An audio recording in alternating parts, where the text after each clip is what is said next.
Then Joseph went to see Pharaoh and told him, My father and my brothers have arrived from the land of Canaan.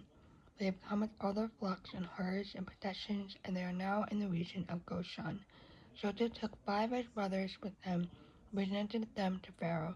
And Pharaoh asked the brothers, What is your occupation?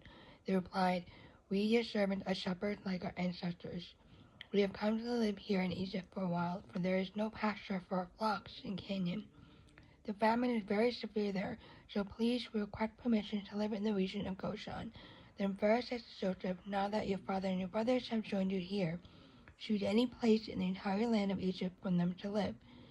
Give them the best land of Egypt. Let them live in the region of Goshen.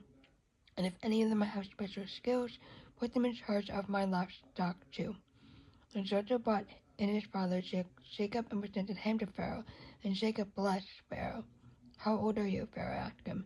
Jacob replied, I have traveled this earth for 130 hard years, but my life has been short compared to the lives of my ancestors. Then Jacob blessed Pharaoh again before leaving his court. So Joseph assigned the best land of Egypt, the region of Ramesses, to his father and his brothers, and he settled them there, just as Pharaoh had commanded. And Joseph provided food for his father and his brothers in an amount appropriate to the number of their dependents, including the smallest children.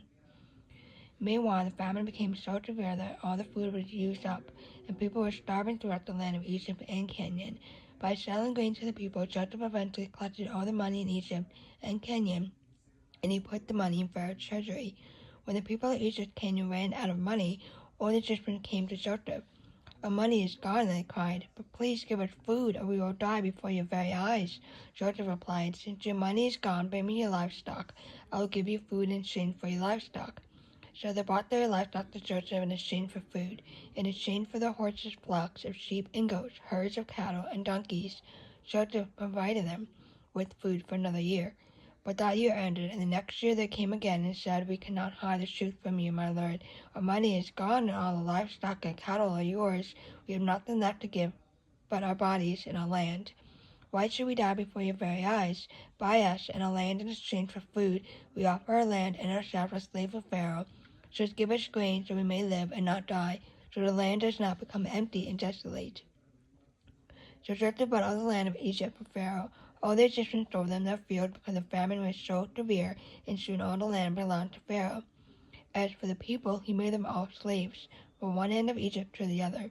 The only land he did not buy was the land belonging to the priests.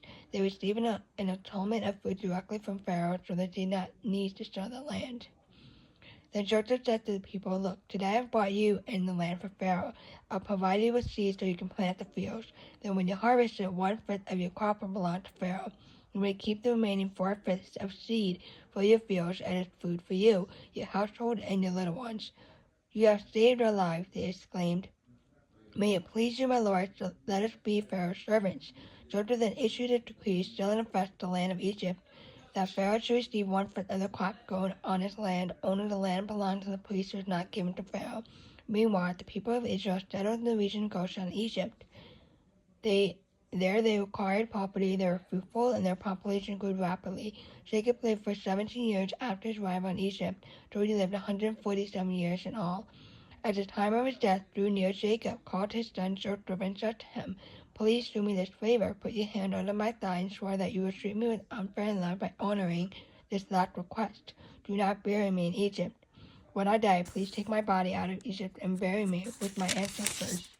So Joseph promised, I will do as you ask. Swear that you will do it, Jacob insisted. So Joseph gave his oath, and Jacob bowed humbly at the head of his bed.